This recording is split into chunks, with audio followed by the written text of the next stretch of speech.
So, um, my one video that I do about every, 2 weeks or so, just haven't really felt like making videos lately. Life kind of getting in the way, lifetime stresses with the world getting in the way. But this video is about dealing with addiction, addiction specifically. As I've never had to deal with addiction for any other substance, I can't speak to those, but I can speak to nicotine addiction. Specifically, where is it? There we go. These things. Now, are they better for you than other forms of tobacco? Probably not. Do they taste better? Yeah. Yeah, they definitely taste better. Are they better for you? I guess at least they're not traditional tobacco, so they don't have all the chemicals and everything that go into traditional tobacco products. So in that regard, I guess they're probably a little better for you. But they're still not good for you. They're terrible for you. Nicotine's a vasoconstrictor, so it tightens up all your blood vessels, increases your heart rate. And when you're already dealing with high blood pressure and cholesterol issues like I am, it's probably not good for you. So what is the best way to prevent nicotine addiction? Well, the best way to prevent nicotine addiction is to never start in the first place. I know for some substances it's not easy to do. I mean, like opioid addiction, for example. A lot of people get prescribed opioids and then they end up becoming addicted to them.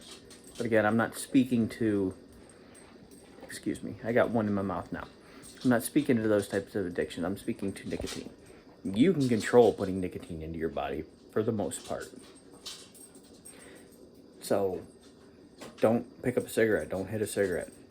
Don't start smoking a cigarette. Don't start casually smoking a cigarette or socially smoking a cigarette when you only smoke when I drink.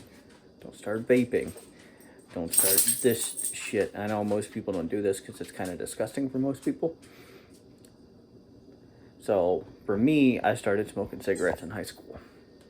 At about 16 or so, I smoked. And I smoked very lightly.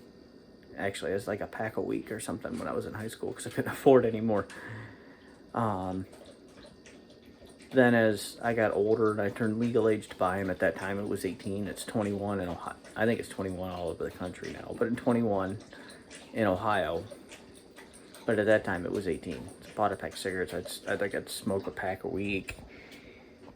And when I met my wife, I quit for a while. And then I started vaping. And then I'm like, well, I gotta quit this stuff. So I started using cat hair.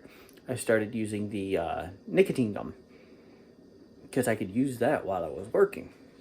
I was like, man, this is great. I can get my nicotine fill and I don't have to work, and I'm not working. And I turned to that, and I'm spending just as much money on that as I was when I was smoking or vaping. So I said, screw it, just went straight back to vaping. And then about 8 years ago, I quit.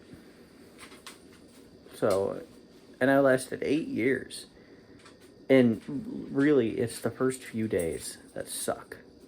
First few days, you're really irritable, and you're for me, I was eating a lot. I was eating a lot of junk food. But I was sucking a lot of cinnamon candy and cinnamon gum because it was nice because you could choose the cinnamon gum and you could stick it in your gum and you kind of get that tingle like you would with this stuff, with the Zen pouches. You kind of get that tingle, so it kind of tricks your brain into thinking you're getting it. And I believe it's something with the cinnamon helps with, I think it helps trick your brain into giving that feeling. I'm not sure. I don't know if it's psychosomatic or if there's like legit science behind it. I'm not sure. But the absolute best way to avoid nicotine addiction is to never start it to begin with.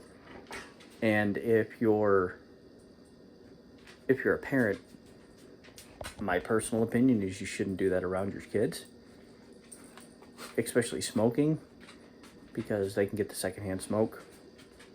So, I mean, my dad smoked, and most of my family smoked when I was growing up, or dealt with, like my grandfather chewed tobacco.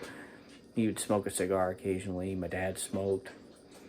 Both of my, well, my aunt and my uncle smoked. I never really see my other one on all that often, unfortunately. But the one I see on a regular basis, they all smoked. So I'm not sure if it's a thing to where it passes down to your kids. Your kids see it and normalizes it to them. But in my opinion, you should avoid doing those things around your kids, especially in a car or in a confined space where they can be affected by the smoke. And if you're pregnant, I personally don't think you should smoke at all. But talk to your doctor. I know what's best for you. I just don't think you should do it around your kids, because obviously you're more likely that your kids are going to do it too. But yeah, so, well, I think that's about all I got today.